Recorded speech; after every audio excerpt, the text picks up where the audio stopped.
तो गाइज मैं हूं आयुष और आप देख रहे हैं रेसल इंडिया। स्वागत है आपका आज के इस हफ्ते के Q&A एपिसोड के अंदर। और लास्ट वीक मैंने इसको फ्राइडे को करा था, तो मैंने सोचा क्यों ना आपसे हर हफ्ते हम इसको फ्राइडे को करा करें, क्योंकि गाइज हर हफ्ते एक बार करने से आप लोगों के सारे क्वेश्चंस जो हैं वो आंसर हो जाते हैं, आप लोग अपडेटेड भी रहते हैं। और अगर आपने कम्युनिटी टैब की पोस्ट इस हफ्ते में मिस कर दी है तो हर फ्राइडे को सुबह 11 बजे के आसपास या 12 बजे के आसपास मैं पोस्ट डालता हूँ। 500 से भी ज्यादा क्वेश्चन आज की जो पोस्ट पर हमें देखने को मिले, उनमें से मैंने तो बस 20-25 बेस्ट लिए हैं, क्योंकि उसी में वीडियो इतनी लंबी बनती है। तो गाइस अगर आपका क्वेश्चन नहीं आंसर हुआ इस वीडियो के अंदर तो मुझे कमेंट में आप बता सकते हैं, मैं आपका रिप्लाई करके भी आंसर कर सकता हूं। तो ये वीडियो जो है काफी इंटरेस्टिंग होने वाली है, फटाफट से आप इसको लाइक कर दे गाइस। और हम स्टार्ट करते हैं अपने पहले क्वेश्चन से। इधर मेरे पास क्वेश्चंस हैं। जॉन सीना WWE फैन पूछते हैं रैपिड फायर। आज तो शुरुआत ही हो रही है रैपिड फायर से। केन विद मास्क और Kane with no mask? I would prefer Kane with mask definitely. Batista bomb या फिर लास्ट राइड, कुछ खास फर्क नहीं है, लेकिन मैं बोलूंगा Batista bomb. RKO versus Sweet Chin Music, definitely RKO. Roman versus Goldberg और Lashley versus Lesnar, choose any one dream match, definitely Lashley versus Brock Lesnar. Sheamus versus Dolph Ziggler, इन दोनों में से कौन बेटर है? भाई दोनों ही अच्छे रेसलर्स हैं, ऐसा मैं क्या ही पिक करूं इन दोनों में। ऐसा नहीं है कि मुझे एक बहुत पसंद है, तो पता नहीं, मैं दोनों में से किसी को भी नहीं चुनूंगा यहाँ पे, मतलब किसी एक को नहीं चुनूंगा। Jeff Hardy versus Rey Mysterio, Jeff Hardy. Brock Lesnar versus Kane, Brock Lesnar. Triple H versus Kane, Triple H. और Undertaker versus CM Punk, this is a tough one but I will still choose Undertaker over CM Punk. अगले question की हम बात करते हैं, आता है संजीव की तरफ से। पूछते हैं विच सुपरस्टार्स गियर या फिर आउटफिट इज योर फेवरेट? और मैंने एक्चुअली में इसके बारे में सोचा नहीं इस वीडियो को बनाने से पहले कि मैं क्या नाम यहाँ पे लेने वाला हूँ, लेकिन I really like Seth Rollins outfit, जो कि उनकी मतलब बेसिकली पेपर व्यूज के टाइम पे वो पहनते हैं। अलग अलग चेंजेस जिस तरीके से वो करते हैं, रिकोशे भी करते हैं। लेकिन आउटफिट वाइज अगर हम देखें तो फीमेल की आउटफिट्स भी काफी सही होती हैं। अलेक्सा ब्लिस की जैसे कि काफी सही लगती है। तो अलग अलग सुपरस्टार्स हैं जिनकी आउटफिट काफी यूनिक होती है, जैसे कि अंडरटेकर की आउटफिट तो भाई मतलब कितनी कमाल है, सिंपल है लेकिन तब भी कितनी लेजेंडरी है। अगले क्वेश्चन इनका आता है why WWE's logo changed in 2015 from slanting to straight? तो वही सिंपल सी बात है, रीब्रांडिंग करनी थी, कंपनी को कुछ नई फील देनी थी, इस वजह से उस समय पर उन्होंने वेबसाइट वगैरह भी अपनी पूरी चेंज करी थी। Should WWE prefer Drew McIntyre over Roman Reigns as the face of company because Roman's health?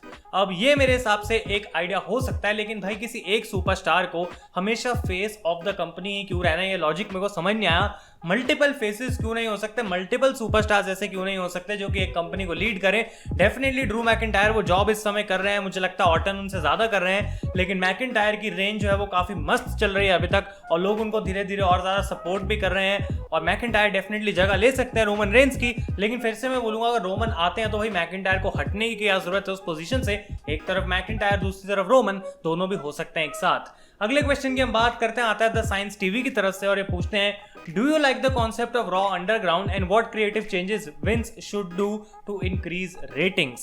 अब ये टॉपिक जबकि बहुत लंबा हो सकता है और काइंड ऑफ हम कुछ स्पेशल प्लान कर रहे हैं। जब मैं हम कह रहा हूं तो you know what I am talking about, लेकिन अभी हमको कुछ आइडिया नहीं है कि क्या होने वाला है। एक स्पेशल टाइप वीडियो या फिर कुछ ना कुछ आप लोगों के लिए आ सकता है जो कि इस टॉपिक के आसपास रिलेटेड हो, लेकिन अभी के लिए रॉ अंडरग्राउंड पे आप लोग मेरे कॉन्सेप्ट पे ओपिनियन जानते हैं। जो मैंने रॉ रिव्यू किया ज्यादा लोगों को पसंद तो नहीं आया, लेकिन मेरे को अभी ऐसा नहीं लगता कि इसको WWE ज्यादा अच्छे से यूज करने वाली है। और उसके बाद मैंने एक वीडियो बनाई थी कि अगर अच्छे से यूज करना है तो क्या क्या और किस किस तरीके से करा जा सकता है, तो आप वो जाके भी चेकआउट कर सकते हैं। और जहां तक बात रही यहाँ पे विंस मैकमैन के चेंजेस करने की और किस तरीके से बेटर हो सकती है WWE, तो भाई जैसा कि मैंने कहा बहुत सारे चेंजेस हो सकते हैं, ऊपर से लेकर नीचे तक कई सारी दिक्कतें हैं जो कि सही कर सकती है WWE, जिनमें से पहली तो क्राउड वापस लाना है, उनके हाथों में वो चीज नहीं है फिलहाल, लेकिन अपने सुपरस्टार्स को बेटर स्टोरी लाइन्स देना, लॉन्ग टर्म स्टोरी लाइन्स में बुक करना और चैंपियनशिप्स की वैल्यू ज्यादा बढ़ानी, ये भी बहुत इंपॉर्टेंट है, क्योंकि मिड कार्ड टाइटल्स की कुछ खास वैल्यू नहीं बची है। और यहाँ पे जो है इंपॉर्टेंट रहेगा देखना, अगर WWE ये सब करती है तो डेफिनेटली इनका प्रोडक्ट इंप्रूव होगा। अगले क्वेश्चन आता है यहाँ पे बिजली घर इलेक्ट्रिक एंड हार्डवेयर स्टोर्स पलघर की तरफ से। Like this is a very good name.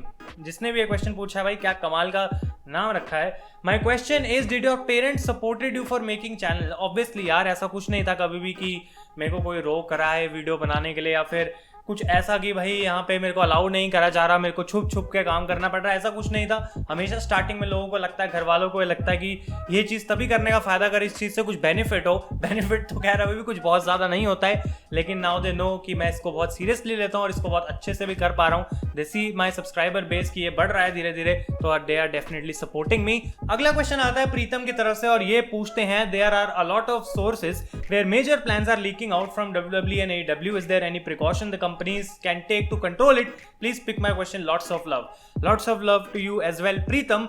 और भाई देखो सिंपल सी बात है, जो सोर्सेज लीक होते हैं ना, ये सोर्सेज भी कभी कभी WWE और AEW खुद ही जानबूझ के प्लॉट करती है और अपनी इन्फॉर्मेशन लीक करती है ताकि लोग जो हैं उनको आके देखें, उस चीज़ में इंटरेस्ट लें। लेकिन हाँ, अब ये डर्ट शीट वाली जो चीज़ है बहुत आगे जा चुकी है, सारी चीज़ें हमको पहले ही पता लग जाती हैं, बहुत सारे रिसोर्सेज हैं और WWE चाहे तो इन चीज़ों को कर सकती है, जैसा कि मैंने कहा बंद बिल्कुल, लेकिन उनको पता है कि इसका करने का फायदा नहीं है, क्योंकि जो भी चीज़ें लीक होती हैं उसकी वजह से कंपनी के बारे में बात होती है, इंटरनेट पे अटेंशन मिलती है, लोग उसमें इंटरेक्ट करते हैं और ये चीज़ जो है एट द एंड कंपनी की एंगेजमेंट और ग्रोथ में ही हेल्प करता है। तो लीक करना बिजनेस पॉइंट ऑफ व्यू से कुछ इतना बेकार नहीं है, क्योंकि जो लोग नहीं भी देख रहे वो शायद ये सारी चीजें पढ़ के उनके शो में आ सकते हैं, इसका काफी ज्यादा चांस रहता है। अगले क्वेश्चन की हम बात करते हैं तो ये आता है ताफीक की तरफ से और ये पूछते हैं, ब्रो माइक टाइसन और क्रिस जेरिको की फ्यूड का क्या हुआ? अब बहुत सारे लोग पूछ रहे हैं, अगर आपको नहीं पता तो Mike Tyson is preparing for his new boxing match. 50 साल से भी ज्यादा की उम्र उनकी हो चुकी है और वो अपना रिटर्न करने वाले हैं बॉक्सिंग के अंदर, और वो AEW में एक स्क्रिप्टेड स्टोरी लाइन में मुझे नहीं लगता काम करने वाले हैं। अगर उनको millions and millions of dollars मिल सकते हैं एक बॉक्सिंग मैच के लिए, तो मुझे नहीं पता क्या स्टेटस है उस फ्यूड का, क्या वो वन टाइम थी, हमको ऐसा आइडिया कभी AEW ने दिया नहीं कि ये फ्यूड आगे कंटिन्यू हो सकती है।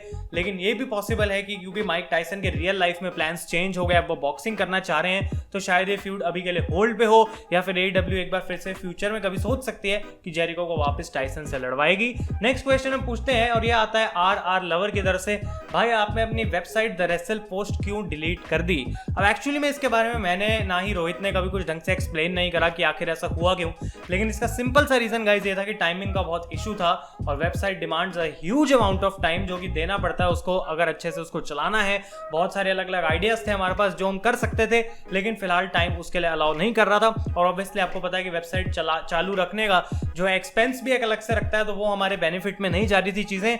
देखेंगे अगर फ्यूचर में वापस कभी ऐसा कुछ हो सकता है, लेकिन अभी के लिए we have close the website. अगला क्वेश्चन आता है ट्रिपल एच की तरफ से, oh my God, hello Ayush brother, what is your honest thought about the Indian wrestling YouTube community? Love your narration, thanks। अब इंडियन रेसलिंग कम्युनिटी के बारे में मैं क्या बोल सकता हूँ, यहाँ पे एक वीडियो मैंने ऑलरेडी बना दी थी जहाँ पे मैंने अपने थॉट्स पूरे आपको बता दिए थे।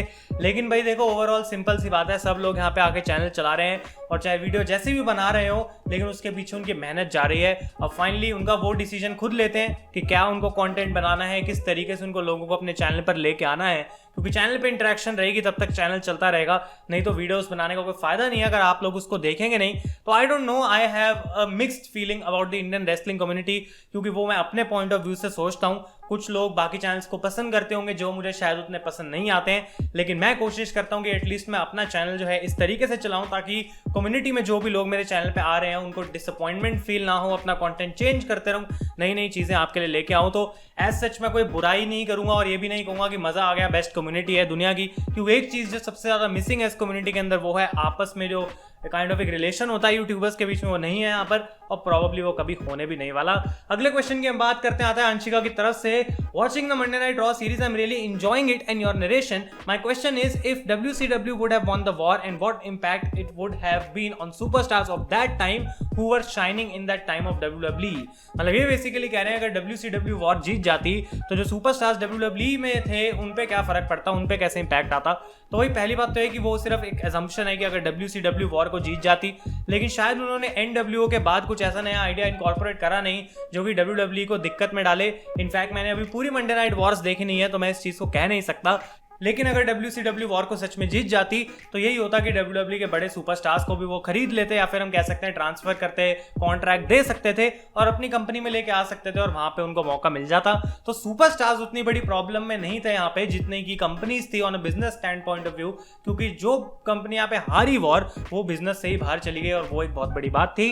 नेक्स्ट क्वेश्चन की हम बात करते हैं, रुपेश कुमार की तरफ से आता है, भाई AEW इंडिया के साथ कब टीवी डील साइन करेगी? तो भाई सिंपल सी बात है, डायनामाइट को एक साल भी अभी कंप्लीट नहीं हुआ है, शायद आए हुए अक्टूबर में स्टार्ट हुई थी और अभी बहुत दूर है इंडिया की डील। मुझे लगता है कि वो धीरे धीरे एक्सपैंड कर रहे हैं, यूएस के बाद नंबर आता है यूरोप का, यूरोप के बाद एशिया का, और मुझे ये बात डेफिनेटली पता है कि वो जानते हैं कि इंडिया की ऑडियंस कितनी बड़ी रेसलिंग कम्युनिटी है, लेकिन वो ये बात भी जानते हैं कि यहाँ पे 90% ऑफ द लोग WWE को फॉलो करते हैं और वो शायद अगर ऐसी मार्केट में आते हैं तो उनको ज्यादा रिकॉग्निशन ना मिले। तो जब वो डिसीजन लेंगे वो डिसीजन तभी लेंगे, मुझे लगता है कि नेक्स्ट ईयर पॉसिबली एक ब्रेक थ्रू हो सकता है जहां पे डील हो। AEW का नेक्स्ट पीपीवी कब है, तो सितंबर 5 को AEW ऑल आउट हमें देखने को मिलने वाला है। क्या मिस्ट्री हैकर वाली स्टोरी लाइन फिर से WWE ला सकती है? I have no idea. इतने समय से स्मैकडाउन पे आ नहीं रही, मैं तो यही सोच रहा हूँ कि इसको पूरा ड्रॉप कर दिया गया है। और एजे स्टाइल्स को कौन चैलेंज करेगा for the intercontinental title at summer slam? तो जो अभी फिलहाल हम देख रहे हैं भाई, पता नहीं, बहुत सारे लोग हो सकते हैं। मुझे लगता है मल्टीपल मैन मैच होने वाला है, लेकिन अगर एक अपोनेंट हो जो मैं कहूंगा फिर से मैं देखना चाहता हूं, वो है डैनियल ब्रायन, क्योंकि शायद उनका एक मैच अभी बाकी बचा है एजे के साथ जो उनको मिलना चाहिए for the title. Next question की हम बात करते हैं, ज़ुबिन लिजिट की तरफ से आता है, how will the match between RQ and McIntyre and both of them can not afford a loss? और एग्जैक्टली मेरा यही पॉइंट ऑफ व्यू है और ज्यादा लोग इससे एग्री नहीं करेंगे कि भाई मैकिंटायर को भी टाइटल यहाँ पे हारना सही डिसीजन नहीं है अगर ऑर्टन को चैंपियन बनना है। और मेरे हिसाब से अगर पर्सनली मैं आपको बताऊं तो रैंडी ऑर्टन को अगर एज के लिए रेसलमेनिया तक चैंपियन रखना है तो अभी बहुत जल्दी है उनको चैंपियन बनाना, क्योंकि मुझे लगता है कि अगस्त से लेकर अगले अप्रैल तक अगर ऑर्टन चैंपियन रहेंगे तो चीजें एक पॉइंट के बाद बोरिंग हो जाएंगी। This is just my opinion. और इसी वजह से मैं चाहूंगा कि अगर मैकिंटायर अपना टाइटल ड्रॉप करते हैं तो वो समर स्लैम में ना हो, इनफैक्ट 2-3 मैचेस और लड़े वो ऑर्टन के साथ और शायद तभी टाइटल चेंज देखने को मिल सकता है। Surprise return of Lesnar at SummerSlam possible जरूर है, लेकिन लगता नहीं है कि WWE इस रूट पे जा रही है, क्योंकि सरप्राइज रिटर्न लेसनर के बहुत कम होते हैं इस मोमेंट पे, जबकि WWE को अटेंशन की इतनी जरूरत है। अगर लेसनर वापस आएंगे तो मेरे हिसाब से वो प्री एडवर्टाइज करेंगे इन चीजों को, ना कि सरप्राइज लेके आएंगे। What is the use of belt that कोडी वेयर्स व्हाइल रेसलिंग? भाई वो बेल्ट बेसिकली कुछ ऐसी खास उसका यूज नहीं है, बस वो उनके आउटफिट का पार्ट है जो कि उनको थोड़ी प्रेस्टीज लुक देती है, प्रीमियम लुक देती है और कुछ नहीं। AEW superstars make their body on the line, isn't it bad? What's your opinion? भाई अब सुपरस्टार्स जो हैं हमेशा ऐसा नहीं चाहते कि हम जाके अपने आप को हर्ट करें, वहां पे सारी प्रिकॉशंस वो लेने की कोशिश करते हैं, लेकिन कभी कभी गलती हो जाती है और इसी वजह से हमको रिस्पेक्ट करनी चाहिए टैलेंट की, चाहे क्रिएटिव कैसा भी हो, स्टोरी लाइन्स कैसी भी चल रही हो, ऑन अ पर्सनल लेवल सारे हमारे को टैलेंट की रिस्पेक्ट करनी चाहिए, चाहे हम उसे पसंद करें या ना करें, कि वो जो जाके एफर्ट डालता है रिंग में वो हर किसी के बस की बात नहीं है और ये चीज सारे फैंस को क्लियर होनी चाहिए। अगले की हम बात करते हैं तो आता है दिनेश की तरफ से, what will happen if Aleister Black is revealed to be the leader of Retribution? अब रेट्रीब्यूशन आपको नहीं पता तो जो मिस्ट्री स्टेबल है मंडे नाइट रॉ पे उसका नाम रेट्रीब्यूशन रखा गया है। पहले केओस आ रहा था और फिर रेट्रीब्यूशन कर दिया गया, और अगर एलिस्टर ब्लैक इसके लीडर निकलते हैं तो मेरे हिसाब से भाई ये काफी अच्छी चीज हो सकती है। एलिस्टर ब्लैक ऐसा लग रहा है क्रिएटिव में बैठ के रो रहे हैं कि मुझे कुछ तो दे दो, कुछ तो ऐसा करने दो जो कि लोग मेरे को देख के मुझे और पसंद करें, मेरे में इन्वेस्ट करें, पर अभी तक एलिस्टर ब्लैक को ऐसा कुछ मिला नहीं है और ये अगर वो चीज है तो मैं डेफिनेटली इसके लिए एग्री करता हूं। अगला क्वेश्चन आता है आदित्य की तरफ से, पूछते हैं will John Cena return as the full time for one last run maybe 6 to 12 months? होने को जरूर हो सकता है, लेकिन इसका चांस अभी भी काफी कम है, क्योंकि जॉन सीना पता नहीं भाई उनका क्या सीन रहता है, जब भी वापस आना चाहते हैं प्रॉब्ली वो आ सकते हैं, वो चाहे तो अभी से 1 साल तक WWE में आ सकते हैं, लेकिन वो प्रेफर नहीं कर रहे हैं फिलहाल WWE को फुल टाइम, जो कि अपना वो करियर है हॉलीवुड वगैरह में उसको प्रेफर कर रहे हैं क्योंकि वो ज्यादा लॉन्ग टर्म चलेगा as compare to WWE। Next question आता है यहाँ पे तोहिद की तरह से, पूछते हैं brother you know that you have many Bangladeshi fans and subscribers, so say something for your Bangladeshi fans, thank you and love from Bangladesh। तो भाई I love all my subscribers equally, Bangladesh, Pakistan, India, Nepal और भी कई जगहों से लोग देखते होंगे जिनको हिंदी समझ में आती है, तो आप लोगों का डेफिनेटली मैं बहुत ज़्यादा थैंक यू बोलना चाहता हूँ जो लोग देख रहे हैं बांग्लादेश से इस समय, क्योंकि एक सब्सक्राइबर एक व्यू जो है मेरे लिए इक्वली मैटर करता है। ऐसा नहीं है कि इंडिया के सब्सक्राइबर्स ही मुझे चाहिए, तो आप लोग जो पूरी कम्युनिटी में यहाँ पे आके अपना इनपुट दे रहे हैं, अपने व्यूज दे रहे हैं, वो चीज ही मैटर करती है और आई thank you all for that. अगले क्वेश्चन की हम बात करते हैं एक प्रो रेसलिंग प्रेडिक्टर की तरफ से, and this is a rapid fire baby. Best heel, ये कैसे एक रैपिड फायर है? बेस्ट हील अगर मैं बताऊं इस समय रैंडी ऑर्टन, MJF और Randy Orton. I will have to say Randy Orton अभी के लिए तो, लेकिन भाई MJF से मैं कुछ दूर नहीं छीनना चाहता। क्या इंसान है वो, 22 साल का, और परफॉर्मेंस देखो जरा उसकी। और अगर आप WWE के फैन हैं, मुझे फर्क वैसे नहीं पड़ता इस चीज से कि आप MJF के बारे में क्या सोचते हैं, लेकिन you have to check out his promos. मतलब भाई 22 साल की उम्र में आखिर वो कैसा वो बंदा परफॉर्म कर रहा है, बिल्कुल समझ के बाहर है। यूट्यूब और स्टडीज, इस समय तो यूट्यूब को भी स्टडीज फिलहाल कुछ है नहीं। आर्किटेक्ट सेथ रॉलिंस और Messiah Seth Rollins, architect definitely. Mick Foley और मैनकाइंड काफी ज्यादा इंपॉर्टेंट है यहाँ पे कि आंसर में क्या दूं, लेकिन आई विल से मिक फोली, क्योंकि मिक फोली कहने का मतलब मैनकाइंड उसमें इंक्लूड हो जाता है। आस्का और इयो शिराय, आई विल से आस्का। और लास्ट में डेव मेल्जर और टॉम कोले हुई। भाई मुझे नहीं पता इन दोनों में से, मैं तो कहूंगा कि सारे एक जैसे हैं। Dave Meltzer is known to be सबसे ऊपर, मतलब ये जर्नलिस्ट के अंदर, लेकिन मैं क्या ही इसमें बताऊं। अगला क्वेश्चन आता है यहाँ पे समर की तरफ से, पूछते हैं if you had a chance to change one superstar gimmick considering that after changing his gimmick there will be more successful. यानी कि अगर मैं चाहूं तो किसी एक ऐसे सुपरस्टार का गिमिक चेंज करना चाहूं कि उसके चेंज करने से वो सक्सेसफुल हो जाए। ये काफी अच्छा क्वेश्चन है। इनफैक्ट ये क्वेश्चन मैं आप लोगों के लिए फेंक रहा हूं नीचे कमेंट्स में, क्योंकि यार मेरे दिमाग में ऐसा कोई सुपरस्टार आ नहीं रहा भाई मैं किसका गिमिक चेंज करना चाहूंगा। शायद स्मैकडाउन पे ही कोई होगा, क्योंकि स्मैकडाउन इतना खास नहीं कर रही फिलहाल। प्रोबेबली ब्रॉन स्ट्रोमैन मेरे दिमाग में ऐसा नाम आता है जिसका गिमिक चेंज किया जा सकता है, और अगर उसका गिमिक सही से बुक करा जा सकता है तो वो बंदा सक्सेसफुल हो सकता है। लेकिन WWE never know how to use Braun Strowman, तो वो एक ऐसा नाम है। पर आप लोग अपने ओपिनियन मुझे इस बारे में कमेंट्स में बताएं। अगला क्वेश्चन आता है वीना की तरफ से, और ये एक रैपिड फायर है फिर से रेसलमेनिया 28 और 30 28। हावर्ड फिंक और Justin Roberts, I will say Justin Roberts सिर्फ इस वजह से क्योंकि बचपन से हम उनको देखते आ रहे हैं, तो मेरे लिए बिल्कुल वो आइकन है। लेकिन हावर्ड फिंक की एक ऐसी आवाज है जो कि मैच नहीं कर सकता MJF RKO, मैं पहले आपको बता चुका हूँ। HBK और Y2J काफी मतलब मुश्किल चॉइस है, शॉन माइकल्स या क्रिस जेरिको, लेकिन I will still choose Chris Jericho. इसके बाद क्वेश्चन आता है स्ट्रॉन फोर्स की तरफ से, thoughts on Billy Gunn, he is a WWE hall of famer and 56 but still is a monster and has a good wrestling skill. भाई ऐसे बहुत सारे और भी लोग होंगे इंडस्ट्री के अंदर जो कि एज काफी हो चुकी है और बहुत अच्छा परफॉर्म कर रहे हैं, और उनका मेन गोल कभी रेसलर नहीं था, तो इस वजह से Billy Gunn is doing very well. वो क्रिएटिव में हेल्प कर सकते हैं, वो कोचिंग दे सकते हैं, और उनका multiple talent and very very great, मतलब उनके बारे में हम तारीफ करना चाहेंगे यहाँ पे, क्योंकि जिस तरीके से उन्होंने अपने आप को इंडस्ट्री में इतने सालों से रखा है, मेंटेन करके रखा है, it is very good for him. अगले क्वेश्चन आता है पुनीत की तरफ से, क्या रॉ अंडरग्राउंड की अपनी चैंपियनशिप होनी चाहिए and rules of raw underground. अभी एक काफी बढ़िया क्वेश्चन है भाई, और मैं हाँ वैसे कहता कि एक चैंपियनशिप हो सकती है, लेकिन वो तभी अगर WWE बाकी चैंपियनशिप को तो पहले ढंग से यूज करे, यानी कि विमेंस के टैग टीम टाइटल हम देख लें, या फिर अगर हम mid card title like United states और इंटरकॉन्टिनेंटल देख लें, तो उनकी प्रेस्टीज कभी उतनी हाई रहती नहीं है। पिछले कुछ समय से थोड़ी बहुत चीजें सही हो रही हैं, लेकिन इतने सारे टाइटल्स भी नहीं होने चाहिए कि बंदे ही कंफ्यूज हो जाएं कि किस टाइटल को प्रायोरिटी देनी है। तो टाइटल कम होना बेटर है मेरे हिसाब से। लेकिन रूल्स की मैं बात करूं तो रॉ अंडरग्राउंड के अपने खुद के रूल्स होने चाहिए मेरे हिसाब से। वहां पे प्रॉपर मैचेस होने चाहिए जो कि काउंट हो, यानी कि कौन जीता और कौन हारा, उस हिसाब से भी हो सकता है, और अगर ऐसा होता है तो मैं देखने में काफी इंटरेस्टेड होऊंगा। अगला क्वेश्चन आता है जितेंद्र की तरफ से, और ये पूछते हैं एक इंटरेस्टिंग क्वेश्चन है, क्या कभी Vince McMahon hall of fame में इंडक्ट होंगे। भाई इसका आंसर ये है कि विंस मैकमैन तो नहीं, लेकिन हॉल ऑफ फेम जो है वो विंस मैकमैन के अंदर इंडक्ट हो सकती है। अगले क्वेश्चन की हम बात करें, गुलाम की तरफ से आता है, bro suppose you are the boss of WWE, oh my god, so you would make the NWO type faction, if you do who will you choose to be in that faction। मतलब अगर मैं WWE का boss हूं और मुझे अपनी NWO बनानी है तो मैं उसमें किस किस को रखूंगा, तो मैं उसमें रैंडी ऑर्टन को रखूंगा, मैं उसके अंदर रखूंगा AJ स्टाइल्स को, और आई डोंट नो एक और नाम कौन हो सकता है, वो कौन है एक बहुत बढ़िया हील, क्योंकि NWO हील फैक्शन थी, तो कौन हो सकता है वो एक स्ट्रॉन्ग काइंड ऑफ हील। मैं एक मॉन्स्टर टाइप हील रखूंगा, अभी मेरे दिमाग में कोई नाम आ नहीं रहा है, लेकिन आप लोग अपनी NWO फैक्शन बताएं नीचे मुझे कमेंट्स में। अगला क्वेश्चन हम लेते हैं मोहनजीत दास की तरफ से, भाई अब मंडे नाइट वॉर्स के बाद कौन सी सीरीज स्टार्ट करोगे। तो ये तो भाई आप लोगों के लिए सवाल है, क्योंकि मेरे को अभी नहीं पता, अभी भी 15 एपिसोड बाकी हैं और मेरे को 15 शोज देखने हैं, और वो कब खत्म होगा उसके बाद मैं क्या सोचूंगा अभी मेरे पास कोई आइडिया नहीं है। लेकिन आप लोग अपने ओपिनियंस डेफिनेटली दे सकते हैं, अगर मुझे कुछ यूनिक सा कमेंट मिलेगा तो मैं अपने दिमाग में रखूंगा ताकि वो फ्यूचर में मेरे लिए काम आ सके।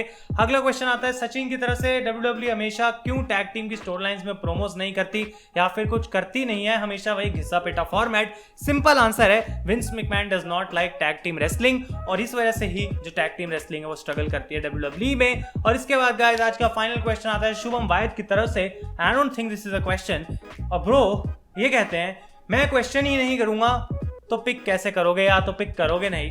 भाई मैंने तो पिक कर लिया, तो मेरे हिसाब से अगर आप हमें क्वेश्चन पूछते तो आपको अपना आंसर मिल जाता, लेकिन अनफॉर्चुनेटली आज इस पॉइंट पे जो हमें Q&A वीडियो खत्म करनी पड़ेगी। तो गाइस अगर आपको वीडियो पसंद आई ऐसे लाइक करें। Thank you so much for watching, thank you for all the support. फिर से 500 से भी ज्यादा क्वेश्चंस आए भाई, मजा आता है आप लोगों के क्वेश्चंस के आंसर्स करने का, और आगे भी हम ऐसे ही करते रहेंगे। मैं हूं आयुष और आप देख रहे हैं रेसल इंडिया।